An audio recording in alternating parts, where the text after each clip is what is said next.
I should have never gone to bed that night. I should have stayed awake, kept my eyes on the clock, but I didn't. I convinced myself it would be just another night, like all the others.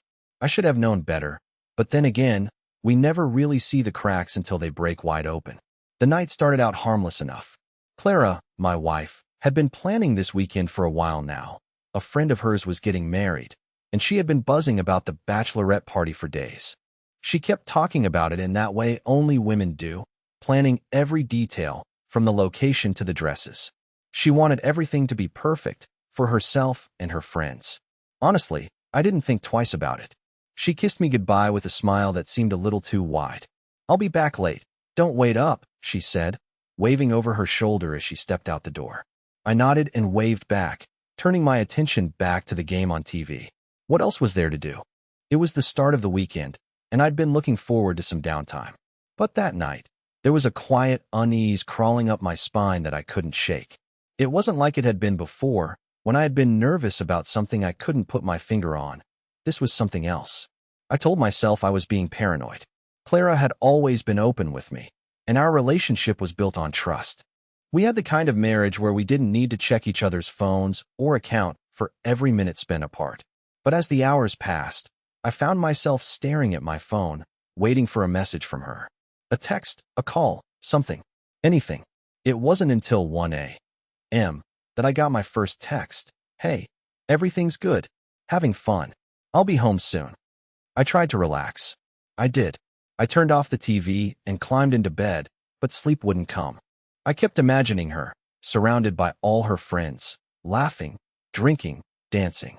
Was she really enjoying herself, or was there something else? Why didn't she text me sooner? Why had I started to feel so off? Time seemed to slow. I looked at the clock again. 2:30 a.m. Nothing. I checked my phone. Still nothing. I got out of bed and paced the living room. The quiet of the house felt suffocating. I couldn't explain it, but the silence had begun to feel wrong. I found myself staring at the door, as if it could somehow offer an answer. A few more minutes passed, and I checked my phone again. Still nothing. By now, the anxiety was gnawing at me. I told myself to stop being ridiculous. She was probably just caught up in the excitement of the night. There was no reason for me to start imagining worst-case scenarios. But then, at 4 a.m., I heard something outside. A car door slamming shut. Then footsteps. I froze. My heart raced. The car door sounded like Clara's car, but my mind struggled to process what was happening. She wasn't supposed to be home yet. Not at 4 a.m. She'd told me she'd be out much later than this. Had I misunderstood? Was there a delay? I stood still for a moment, listening. The footsteps grew louder, and then I saw her. Clara, standing in the doorway. But something was off. She wasn't smiling, like she usually did when she came home after a good night out. No, this time, her face was blank, pale, tired. Like she'd seen something, or maybe done something, that left her lost. "Clara." I called out, my voice barely more than a whisper. It felt like my own voice had betrayed me. She didn't respond immediately. Instead, she stepped inside, letting the door close softly behind her, her gaze avoiding mine. It was strange. I couldn't recall the last time she'd been so quiet, so distant. Normally, we'd joke about her wild night, but tonight there was nothing. "How was the party?" I asked, though I already had a sinking feeling in my stomach. Clara didn't answer right away. She set her purse on the counter and finally turned to face me. Her eyes were glassy, her lips trembling just slightly. It wasn't like her to be so composed, and yet, she seemed to be holding herself together as if she were fighting something inside her. "I need to tell you something," she said, her voice flat.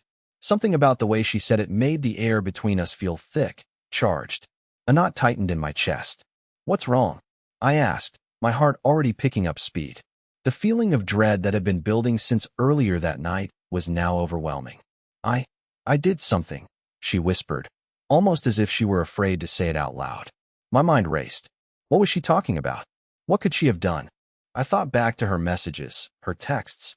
Everything seemed normal, but now, nothing felt certain. "What do you mean?" I asked, taking a step toward her, trying to make sense of the situation. She hesitated, her hands shaking slightly. "I did something. I can't take it back. And I need you to know." I felt the world tilt. The air grew heavier, and my body felt like it was sinking into the floor. She took a deep breath, her face contorting in pain, and then she looked me dead in the eyes. I cheated on you.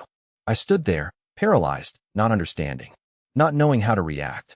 The room seemed to close in on me, and the floor felt unsteady beneath my feet. Was this a nightmare? Was she joking? But the look on her face told me it wasn't a joke. And in that moment, everything that I thought I knew about us, about her, it all shattered. I stood there for what felt like an eternity, unable to process the words that had just left Clara's mouth. I cheated on you. Those words rang in my ears, but they didn't make sense. My mind was racing in a million different directions, each thought colliding with the next, but none of them adding up. I couldn't speak. I couldn't move. I wanted to ask her more questions, to demand answers, but my tongue felt heavy, like I was paralyzed. Clara looked at me with wide, remorseful eyes. I could see tears welling up in the corners of her eyes, but there was something else there too, something darker. She looked guilty, yes, but also like she had been carrying a burden she couldn't handle any longer. She shifted uncomfortably, fidgeting with the hem of her dress, avoiding my gaze as if it was too much to bear. Clara, when? How? Why? I finally managed to whisper, my voice shaky with disbelief. She swallowed hard, taking a step back, and sat down on the couch. She didn't look at me as she spoke next, as if she couldn't bear to meet my eyes. It was a mistake. It didn't mean anything. I didn't want it to happen, but it did. She paused, biting her lip as if trying to find the right words. It was that guy from the party. Ryan. You remember him, right? He's friends with Sarah. I froze. Ryan. The name echoed in my mind. I had met him a few times before, at gatherings here and there. He was one of Clara's friends, one of the guys she would talk about occasionally, but I never thought much of him. He always seemed like a good guy, funny, charming, the kind of guy who could make anyone laugh. I never imagined that this was the person Clara would fall into bed with. The thought was incomprehensible. Wait, I said, my voice rising now, my confusion turning into frustration. So it was him? Ryan? You're telling me you went home with him? My heart felt like it was being squeezed in a vice. I wasn't angry yet, not fully.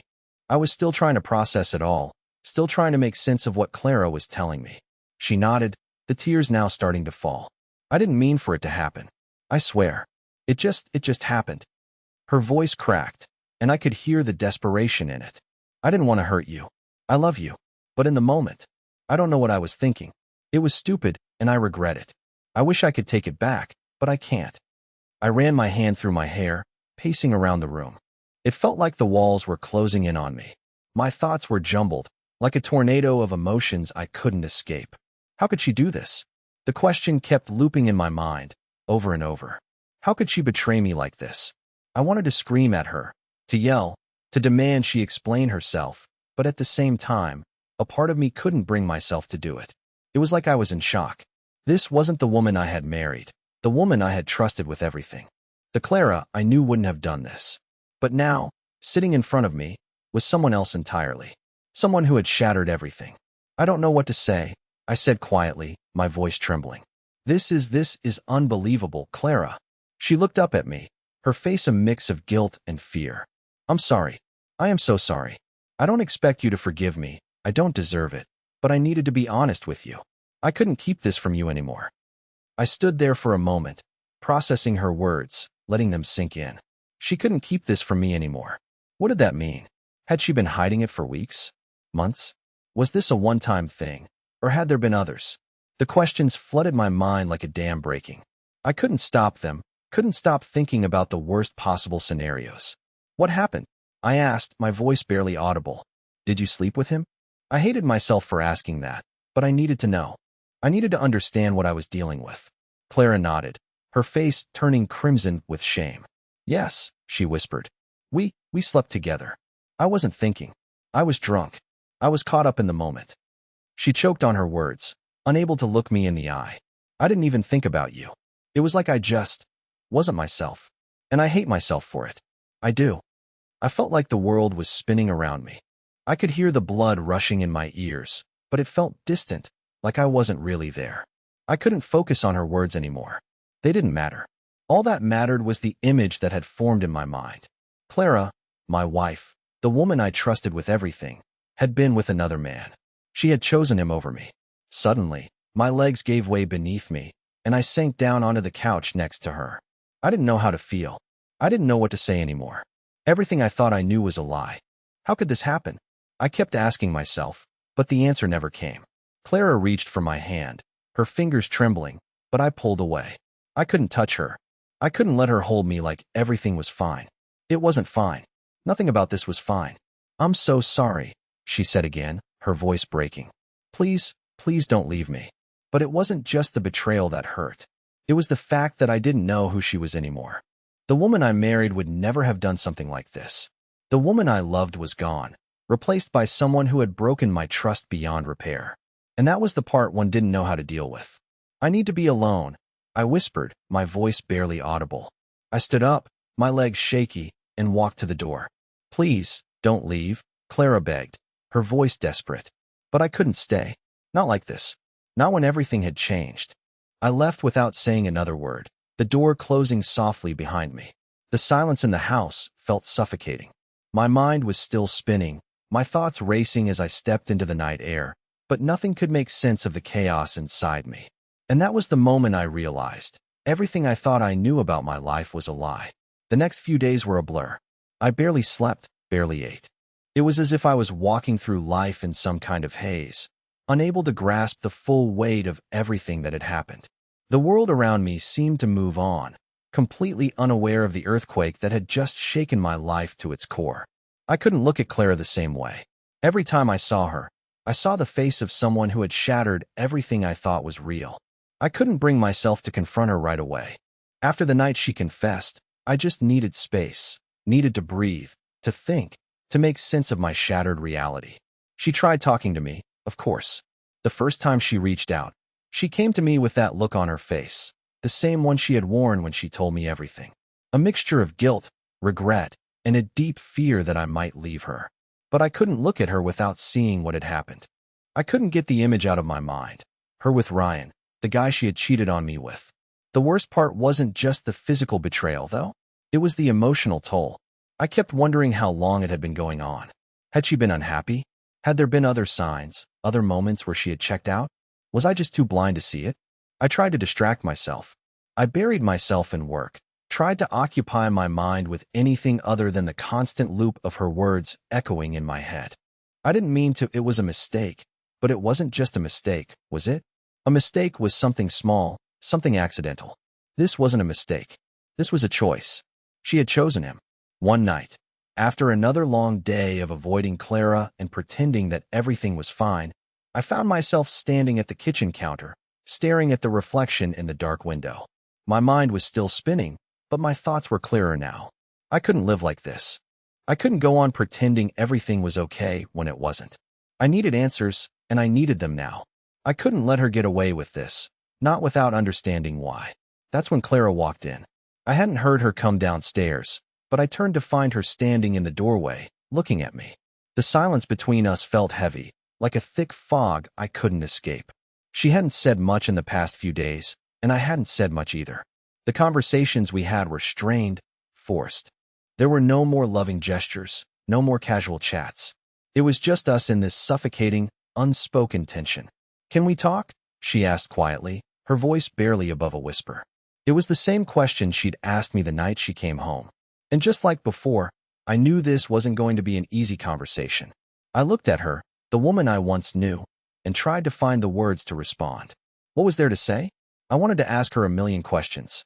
I wanted to scream, to tell her how badly she had hurt me. But at the same time, I needed answers. I needed to understand why. I had to know if there was more to this, if she was still hiding something from me. "Sit down," I said, my voice colder than I intended. "We need to talk." She nodded, slowly walking toward the kitchen table. Her eyes didn't meet mine as she sat down, her hands resting in her lap, fingers trembling. I couldn't look at her either. I was too afraid that if I did, I might collapse under the weight of it all. I sat down across from her, trying to control my breathing. I couldn't let the emotions take over. I had to stay calm. I had to stay in control. "You said it was a mistake," I started, my voice steady, but underneath the calm, there was a tremor. "You said it didn't mean anything. But then why? Why did you do it? What was going through your mind?" Clara swallowed, her gaze dropping to the table. She was quiet for a long time. I waited, each second feeling like an eternity, my patience running thin. When she finally spoke, her voice was small, fragile. "I don't know," she said, her words barely audible. "I wish I could explain it. I don't know why it happened. It wasn't because of you. It wasn't because I didn't love you or because I wanted to hurt you. It was just, I don't know. I was drunk, and we were talking, and things just spiraled. I never planned for it to happen, but it did. And I hate myself for it." The words felt empty, like they didn't hold the weight they should have. I wanted to believe her. I wanted to believe that she was just a victim of a bad decision, a moment of weakness. But everything inside me was screaming that there had to be more to the story. There had to be a deeper reason, a motive for why she would betray me in the worst way possible. "Clara, don't lie to me," I said, my voice rising. "You're telling me it was just a drunken mistake? You expect me to believe that?"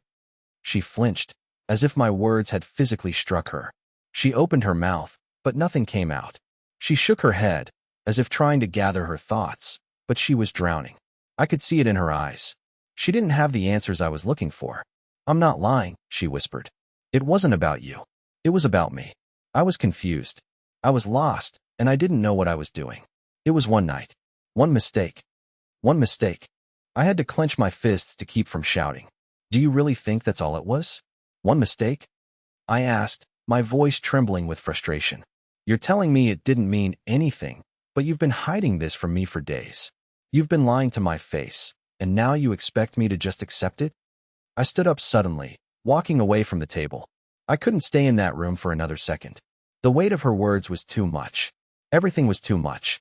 Clara didn't follow me this time. I didn't expect her to. I didn't want her to. I needed air. I needed space. As I stepped outside, the cool night air hit my face like a slap. I felt like I was suffocating in my own house. I didn't know how to handle this. I didn't know how to forgive her, or if I even wanted to. The love I once felt for her was gone, replaced by a hollow pit of confusion and anger. I loved her, I still did, but I couldn't be with someone who had done this to me. I stood there for a long time, just breathing, trying to find some clarity, some sense of what I should do next. The answers weren't coming. The questions kept building, and I felt more and more lost in the maze of my own mind. What happens now? I thought. What do I do with the mess she's made? What do I do with the life I thought we had? I didn't know, but I knew one thing for sure. I couldn't go back to the way things were. Not after this. The days after that night were a blur, a twisted mess of sleepless nights and forced conversations. Clara kept trying to reach me, texting, calling, asking if I was okay, but every time her name flashed on my phone, a rush of anger flooded my chest. The anger wasn't just for what she had done, but for how little she seemed to understand the magnitude of it. She kept apologizing over and over, as if a few sorry words could undo everything. But it was more than just a mistake. It was a fracture in something that had once been solid, a betrayal that cut deeper than any argument or disagreement we'd ever had. I couldn't talk to her. Not yet. I wasn't ready. And as much as I tried to ignore it, the thought that kept coming back to me was the same. Why? Why him? Why that night? She kept telling me it wasn't about him, that it wasn't even about us falling apart. But that didn't make sense. There had to be more.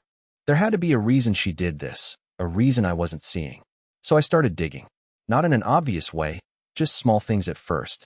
A conversation with one of her friends here, a quiet observation there. The truth wasn't coming to me in neat, little packages. It was buried, hidden beneath layers of guilt, shame, and half-truths. But the deeper I dug, the more unsettling it became. There were pieces of the puzzle that didn't fit, and every time I found one, it sent a cold shiver down my spine. It started with Sarah, Clara's best friend, the one whose wedding was the reason Clara had gone out in the first place. I ran into her at the grocery store, and she seemed different. I don't know how to describe it, but there was something off. She was avoiding my eyes, almost like she knew something I didn't, something I wasn't supposed to know. "Hey, Sarah," I said, trying to sound casual as I picked up a loaf of bread. "How's everything going with Clara? Is she okay?" She froze for a second, then forced a smile. "Yeah, she's fine.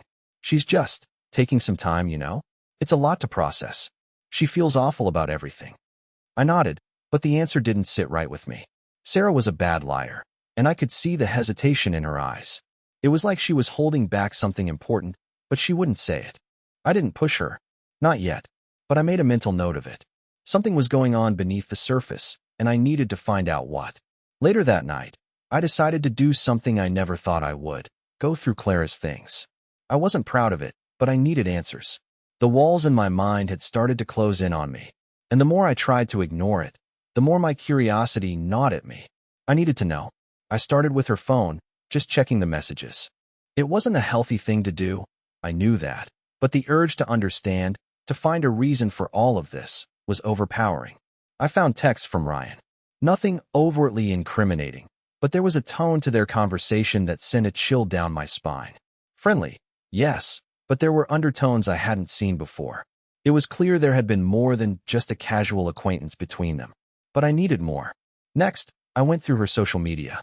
Again, nothing out of the ordinary at first glance. Pictures, comments, harmless posts. But then I stumbled upon a message. It was buried in a thread from a few months ago, something Clara had shared with one of her friends. Ryan's always been a little too good at making me forget my boundaries. I stared at the message for what felt like an eternity.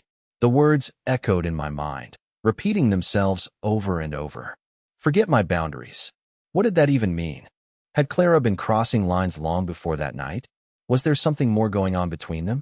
I couldn't make sense of it, and the more I thought about it, the more I realized Clara wasn't the only one hiding things from me. The realization hit me hard. The layers of deception were everywhere. I hadn't been living with a partner. I had been living with a stranger, someone who had carefully constructed an image of herself that she wanted me to believe.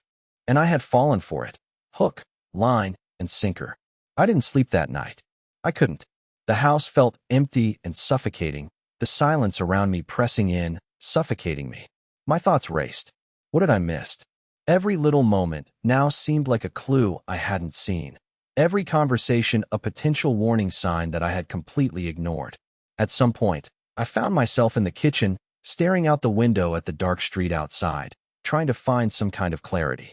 I thought about Clara, about everything we had been through, the love we'd built together. But I also thought about the lies, about how easy it had been for her to deceive me, to pretend everything was fine while hiding this entire side of herself. And then, in the darkness of that kitchen, the truth finally hit me. Clara wasn't the woman I thought I had married. She wasn't the person I had trusted with everything. She was someone else entirely, someone who could betray me so completely and still expect everything to be okay. The love I had felt for her, the connection we had shared, it wasn't real.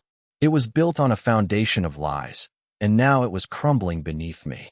The hardest part wasn't the betrayal. It wasn't even the cheating, though that stung deeper than anything I could have imagined. No, the hardest part was the realization that I had been living in a fantasy. I had trusted Clara, given her everything, and in return, she had given me nothing but deceit. And that was a truth I didn't know how to face. I didn't know what would come next. I didn't know if I could fix this, or if I even wanted to. But what I did know was this: nothing would ever be the same again. It was almost as if I couldn't escape the weight of everything anymore. The lies, the doubt, the constant mental loops of what had happened. It was all consuming. Every waking hour felt like a battlefield, my mind torn between trying to rebuild something that felt irrevocably broken and the cold reality that I didn't even know who I was living with anymore. Clara's face kept appearing in my thoughts, but it wasn't the same face anymore. It was the face of someone I thought I could trust, someone who knew me better than anyone, but now it felt distant. Strange. I kept asking myself, who is she really? I had spent the last few days digging into Clara's past, her messages, and her social media. Every piece I uncovered felt like a tiny shard of glass lodged deep into my skin, and the more I looked, the deeper it cut. But something inside me had shifted. I wasn't looking for an explanation anymore. I was looking for the truth. All of it. And I was going to get it, no matter what. The breaking point came on a Tuesday afternoon, 4 days after Clara's confession. It had been a silent, tense few days in our home. Every conversation felt forced, every glance loaded with unspoken words. Clara had been trying to talk, trying to apologize, but every time she spoke, it only deepened the wound. The apologies didn't feel sincere. They felt like rehearsed lines she was hoping would fix everything. But I wasn't ready to forgive her. Not yet. Not when the truth felt like it was slipping through my fingers.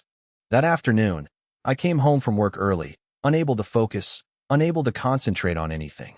I walked into the house, the silence hitting me like a brick wall.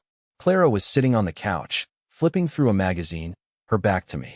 She didn't hear me come in, and for a moment, I just stood there, watching her. The way she seemed so normal, so unaffected, it was infuriating. Did she feel guilty? Was she sorry for what she'd done? I couldn't tell anymore. Clara, I said, breaking the silence. My voice was calm, but beneath it was a layer of something sharp, something raw. We need to talk. She turned around quickly, her face falling when she saw me. Oh, you're home early, she said, trying to sound casual, but I could hear the nervousness in her voice. She stood up, her body tense. What's wrong? I didn't answer her right away. I just walked over to the couch and sat down, facing her. I had questions, too many of them, and I needed answers. Real answers. I've been thinking. I began slowly, choosing my words carefully. And there's something I don't understand. You said it was a mistake, right? That it didn't mean anything. But that doesn't make sense. You don't just make a mistake like that. Not when you're married. Not when you love someone. So tell me the truth, Clara. What really happened? She hesitated, her eyes darting away from mine. It was the same avoidance I'd seen before. The kind of avoidance that made me feel like I was talking to a stranger. A stranger who knew my deepest fears and was now playing me for a fool.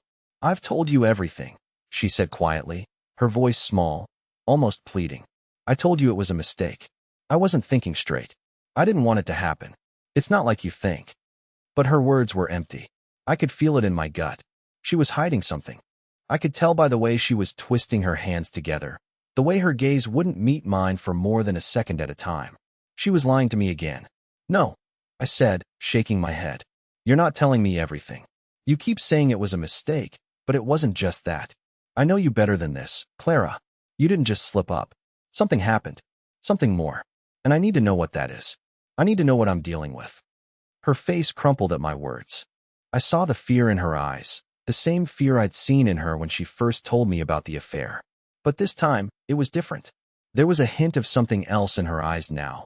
Guilt, shame, but also a deep, almost painful reluctance. She knew she couldn't keep lying. Not forever. I didn't want to hurt you, she whispered, her voice cracking. I swear I didn't. But I don't know how to explain it. Ryan, he was there, and we started talking, and one thing led to another. I wasn't thinking. It was stupid. I know that. But it wasn't about you, or us. It wasn't like that. It was just a moment. I closed my eyes, rubbing my temples. It wasn't enough. I wasn't satisfied. Something in her story didn't add up. One thing led to another? A moment? No. This wasn't just some accidental lapse. She wasn't being honest, and I knew it. There was more to this than she was letting on, and I was determined to find out exactly what. What are you not telling me, Clara? I asked again, my voice more forceful this time. You're hiding something. I can see it in your eyes. What else happened that night? Did it go beyond just the physical stuff? Did you talk about us? About your feelings? Were you thinking about me at all when you were with him?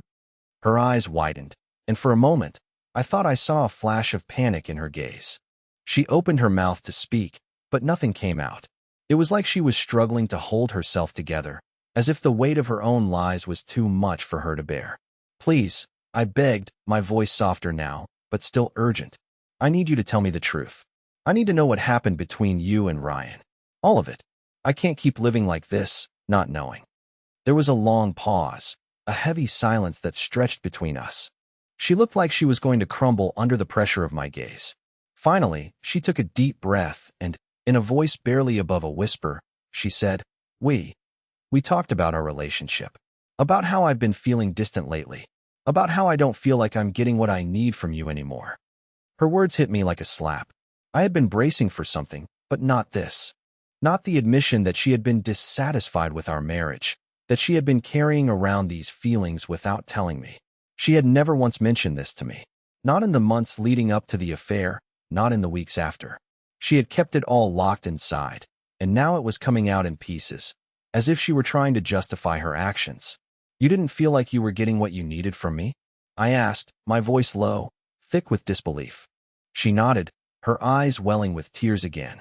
I didn't know how to say it. I felt alone. And Ryan, he listened. He made me feel heard. And I don't know. It just happened. I didn't know what to say. The words didn't come. The truth was too much, too sudden. I had never imagined it could be like this. I had always thought we were fine, that we were happy, that our connection was solid. But in that moment, it all felt like a lie. A carefully constructed facade that Clara had been hiding behind. A part of me wanted to scream, to tell her how unfair this was. But another part of me, I just felt numb. Empty. I need time, I whispered. I can't do this right now. She didn't argue. She didn't try to stop me. She just sat there, looking at me, her face full of regret and sorrow, as if she knew that the damage had already been done. She had broken something inside me that couldn't be fixed with a few apologies. The truth was out, and there was no going back from this. The days that followed the conversation with Clara felt like a slow burn. I wasn't sure if I was trying to numb the pain, trying to figure out how to deal with the wreckage of my marriage, or if I was just trying to breathe. I moved through the motions of life, but nothing felt real anymore. Every step I took felt like walking through a fog. Every interaction with Clara forced and artificial. The house felt like a prison. Every corner a reminder of the love we had once shared, now shattered into pieces I didn't know how to put back together. Clara had given me the space I asked for, though I could tell it was killing her. She sent texts, left voicemails, and even wrote me a letter. But nothing she said could undo what had been done. The words were always the same. I'm sorry. I didn't mean to hurt you. I love you. It was like a broken record, playing the same tune over and over, but the music had lost its meaning. How could I believe her now? How could I trust her again when everything had been built on such a fragile foundation of lies? I spent the next week avoiding the house as much as I could. I worked late, went out with friends, anything to avoid being alone with Clara. I couldn't face her, couldn't look at her without seeing Ryan's face in my mind. That night kept playing over and over in my head. The way she looked when she came home at 4 a.m. The shame in her eyes as she told me everything. And yet, she still wasn't telling me everything. There was so much left unsaid, and I could feel the weight of it pressing down on me. And then, one night, I came home to an empty house. The quiet was almost deafening. I expected Clara to be home. She was always there when I came back, waiting, hoping for a chance to talk. But not tonight. The absence of her felt strange, unsettling. My stomach dropped as I realized I hadn't heard from her in hours. I had no idea where she was, and for the first time, I didn't want to know. I didn't want to deal with whatever excuse she might offer this time. I grabbed a drink from the kitchen and sat down in the living room, trying to gather my thoughts. My mind was in a whirlwind, still replaying the things she'd said, the things I had discovered, and the way everything had fallen apart so quickly. I had loved her, truly, deeply, but I had never expected this. I never thought that my life would come crashing down because of a betrayal like this. The trust we had built, the years we had spent together, it all felt meaningless now. The door opened. Clara walked in, her eyes immediately searching for mine. She had this hesitant look on her face, like she wasn't sure if I was going to explode or if I was going to look at her like everything was okay again. But there was no way it would ever be okay again, not after everything. She stepped inside, closing the door behind her, and I noticed she was holding something in her hands. A piece of paper. She walked slowly toward me, her eyes glued to the ground as she spoke, her voice soft but filled with a kind of desperation that made my blood run cold. I need you to read this, she said, holding out the paper to me. It's important. I didn't take it right away. I couldn't. My whole body was tense, my hands clenched at my sides, and I felt an overwhelming sense of dread. Was this the final attempt to repair the damage? Was this going to be her last plea for forgiveness? Clara, what is this? I asked, though I already knew the answer. It was another one of her apologies, another set of words that would try to patch up what was broken. I wasn't sure if I could take it. I wasn't sure if I could keep pretending to care. She sat down across from me, her hands trembling as she placed the letter on the table. It's the truth, she said softly. The whole truth. Everything. My stomach dropped. The whole truth. What could that even mean? Had she been holding back something even darker? I reached out for the paper, my hands shaking slightly, and unfolded it. As I began to read, it was like a weight was being lifted, but not in a way I expected. Each sentence she wrote seemed to tear open old wounds, exposing truths I had been trying to avoid. The first paragraph hit me like a punch to the gut. Clara admitted to more than just that night.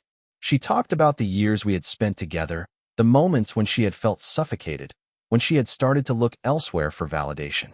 She confessed that the affair with Ryan wasn't just a one-time mistake. It had started as a friendship that had slowly morphed into something more. Something that she had kept hidden, not just from me, but from herself. I had become someone I didn't even recognize, the letter said. I convinced myself that I was just being honest with him, just talking about the things I was missing, but somewhere along the way, I stopped seeing it as a conversation and started seeing it as something more. I made excuses for myself. I told myself it wasn't a big deal, but it was. And I hurt you in ways I can never take back. Each line felt like a slap to my face, a reminder of how little I really knew Clara, how much of her had been hidden from me. She had been carrying around this guilt, this sense of dissatisfaction, for years without saying a word to me. I had never seen it. I had never known. She went on to explain how she had tried to cover it up, how she had convinced herself that she wasn't doing anything wrong by talking to Ryan, by seeking his attention, by allowing their connection to grow beyond friendship. But in the end, it wasn't just the physical part of the affair that had destroyed me. It was the emotional betrayal, the fact that she had been looking for something outside of our marriage, something she couldn't find with me. By the time I finished reading the letter, I could feel tears burning in my eyes, but I couldn't cry. I didn't know if I could. All I felt was anger. Anger that she had been lying to me for so long. Anger that she hadn't trusted me enough to tell me what was really going on inside her head. Anger that I had been blind to everything. I never wanted to hurt you, Clara said again, her voice barely audible now. I never wanted any of this to happen, but I know that I can't take it back. And I know that no matter what I do, I've lost your trust.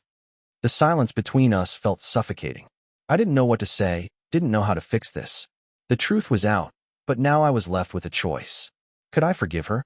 Could I even look at her the same way again? Could I continue living in this house with someone who had broken my heart in the worst way possible? I didn't know, and that was the hardest part. I didn't know if I could move forward, if I could ever see her as the woman I married again. I stood there, the letter crumpled in my hand, the weight of Clara's words hanging in the air like a dark cloud I couldn't escape. I didn't know how long I had been sitting there, minutes, hours, maybe just seconds, but it felt like the world had stopped. Everything had become distorted, out of focus. I kept staring at Clara, but she looked like a stranger. The woman I had known, the woman I had loved, was no longer there. It was as if the very essence of our relationship had been swallowed up by the lies she had told me. I couldn't fathom the years I had spent with her, the things we had shared, knowing now that everything had been built on this fragile foundation. I felt betrayed, not just by her actions, but by how she had deceived me for so long. Clara sat in front of me, her eyes pleading for something, anything, that would make it all right. She looked broken, her face pale and swollen from crying. She hadn't expected this. She hadn't expected me to see through her, to demand the truth. And now that I had, she was realizing that the truth didn't bring healing, it brought more pain. The truth didn't fix anything. It only made the cracks in our marriage wider, more impossible to repair. You want to know how it started? She asked, her voice barely above a whisper, like the words were coming from a place deep inside her that she didn't even recognize. It started with a conversation. It started with me feeling empty, feeling like I was fading into the background of our life. It started with me feeling invisible. And when Ryan listened, when he paid attention to me in a way you didn't, I felt seen. I felt noticed. And then I started to tell myself that it wasn't so bad, that I wasn't doing anything wrong. But I was. I was lying to you and to myself. Her words were a stab in the gut. I hadn't expected this level of honesty from her. She had never been this open before, this vulnerable. It was as if everything she had hidden for years was spilling out now, too late to save us. And yet, as much as I wanted to understand her, as much as I wanted to feel sorry for her, I couldn't. I couldn't look past the fact that she had allowed herself to get so deep into this web of deceit. I couldn't forget that she had looked me in the eyes day after day, telling me she loved me, all the while knowing she had betrayed me. I didn't think it would go this far, Clara continued, her voice trembling. I didn't plan for it to happen. But then one night, when he kissed me, I let him, and it felt like something I had been missing, like a piece of me I had been searching for. And after that, it was like I couldn't stop. I kept thinking that maybe if I just gave in, if I just let myself feel something. I would stop feeling so lost, so distant from everything. I closed my eyes, trying to block out her words. I didn't want to hear them. I didn't want to picture what she had done with him. I didn't want to imagine her, my wife, in another man's arms. But the images were there, unbidden, like a movie I couldn't turn off. And the worst part was that she wasn't even sorry for the right reasons. She wasn't sorry because she had hurt me. She was sorry because she had gotten caught. She was sorry because everything she had built in secret was now crumbling around her. "You were never enough for me," she whispered, as if the words were meant to be a confession, but they hit me like a betrayal all over again. "You gave me everything, but I didn't want everything. I wanted more. And Ryan, he gave me that more. It wasn't just about physical attraction, it was about feeling wanted, feeling like I mattered. And I thought I was just experimenting, just seeing if I could fill that empty space inside me. But I couldn't. I couldn't fill it. And now I've ruined everything." I stood up abruptly, the anger rising within me. I couldn't sit there any longer. "You ruined everything," I spat. "You destroyed us, Clara. You didn't just ruin the trust, you shattered the foundation of our entire relationship. You made me question everything I thought I knew about you, about us." I turned away, pacing the living room, trying to find something to ground me. My hands were shaking, my chest tight. I wanted to scream, to throw something, to do anything to get this awful feeling out of me. But there was nothing. There was nothing that could fix what she had done.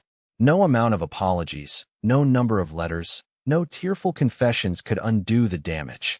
"You told me I wasn't enough," I said, my voice cold. "You told me I didn't give you what you needed.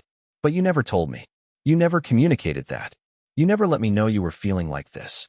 Instead, you let me live in the dark, thinking everything was fine, while you were making plans with him, making me out to be the fool." Clara stood up and moved toward me, but I held up my hand, stopping her in her tracks. I couldn't touch her.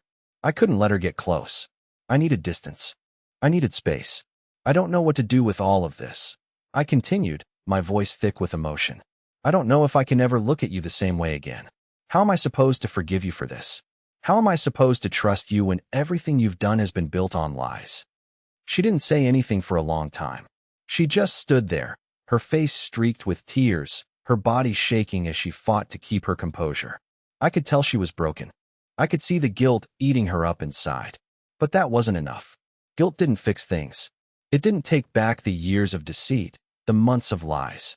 "I never wanted to hurt you," Clara said again, her voice barely a whisper. "But I have, and I don't know how to fix it. I don't know if you'll ever forgive me, but I'm asking for one chance. One chance to prove that I can make things right, that I can be the person you thought I was." I wanted to believe her. I wanted to believe that she could change, that she could fix this. But the truth was, I didn't know if I could go back to the person I was before this all happened. I didn't know if I could ever look at her the same way again, if I could trust her again. And that was the most painful thing of all, realizing that the love I had felt for her was tainted by everything she had done. I took a deep breath and looked at her. "I don't know if I can forgive you, Clara. I don't know if I can trust you again. But I'm not ready to let go of everything yet. I need time." Her face softened, the tears continuing to flow as she stepped back, nodding quietly. "I'll wait. I'll wait for as long as it takes." And then, in the quiet aftermath of our conversation, I realized something. Even though I didn't know where this would lead, there was no going back. Our lives had been changed irrevocably, and I wasn't sure what the future held. But one thing was certain. I couldn't continue living in the shadow of her betrayal. Something had to change, and I wasn't sure if it was going to be our relationship or if it was going to be me. But in that moment, I understood that nothing would ever be the same. The days that followed felt like an endless stretch of uncertainty. I spent most of them in my own head, sorting through the mess Clara had left behind.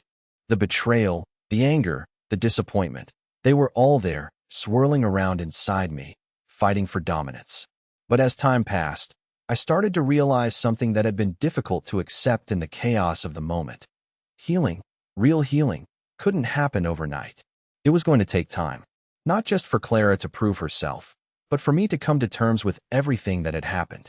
Clara gave me space, just as I had asked. She didn't pressure me, didn't try to force a reconciliation before I was ready.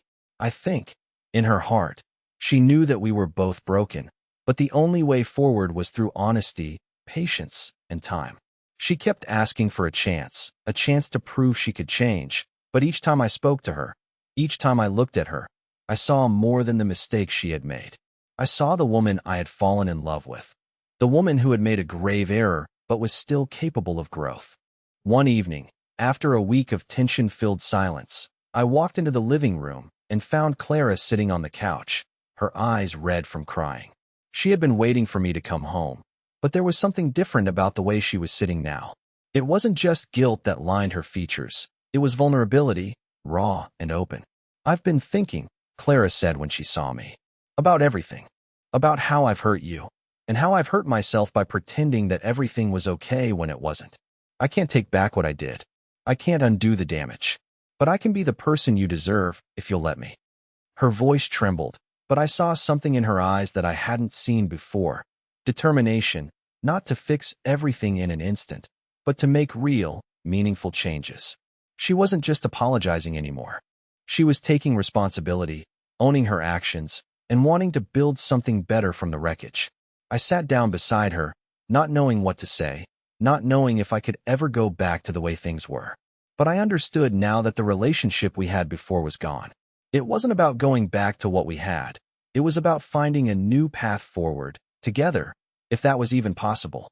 "I can't promise you that it will be easy," I said quietly, looking at her with a mixture of tenderness and caution. "But I think we can try. We can rebuild. Slowly. But it's not going to happen overnight. It's going to take work, and we both have to be honest with each other. No more hiding. No more pretending." Clara nodded, tears still in her eyes, but now mixed with a glimmer of hope. "I'll do whatever it takes. I love you, and I want to prove that I can be the partner you deserve." And just like that, something shifted. I didn't know if it would work. I didn't know if we would be able to fully rebuild what had been destroyed, but in that moment, I felt something I hadn't felt in days: hope. Hope that, despite everything, we might still have a chance. It wasn't going to be perfect, and it wasn't going to be easy, but we were both willing to try. And sometimes, that's all it takes, a willingness to move forward, no matter how long the road may seem. Over the next few months, things didn't magically get better. There were hard conversations, moments of doubt, and times when I still questioned whether we could ever fully rebuild. But there were also moments of vulnerability, of reconnecting, of learning how to trust again, step by step. Clara worked hard to show me that she was committed to making things right. And I worked hard to show her that, even though the pain was still there, I was willing to fight for us, for the love we had once shared, and for the possibility of something new. We started small: date nights, open conversations, rebuilding trust, and learning to communicate in ways we never had before. It wasn't easy. There were setbacks. There were times when I thought it would be too much for me to bear. But through it all, we found our way back to each other, in a way that was real and true. Months later, we stood together on a weekend trip, watching the sunset on a quiet beach, and I realized something profound. We were no longer the couple we had been before, the one who had taken each other for granted, the one who had assumed love was enough without effort. No, we were something new, something stronger, because we had fought through the hardest challenge we'd ever faced. And in that, we had found not just the love we had once known, but something deeper, a bond forged in honesty, in vulnerability, in understanding. "Are you happy?" Clara asked me, her voice soft, as we watched the colors in the sky shift from pink to purple to dark blue. I smiled, the kind of smile that felt light for the first time in ages. "I am," I said. "I really am. With you. With us." And in that moment, as I looked at Clara, I knew that no matter what had happened, we had managed to find our way back. And that was something worth fighting for. The road hadn't been easy, but we were on it together, united, stronger, and ready for whatever came next. And for the first time in a long time, I believed that we could heal, that we could grow, and that we had a chance at a future, built not on the past mistakes, but on the lessons we had learned and the love we had rediscovered.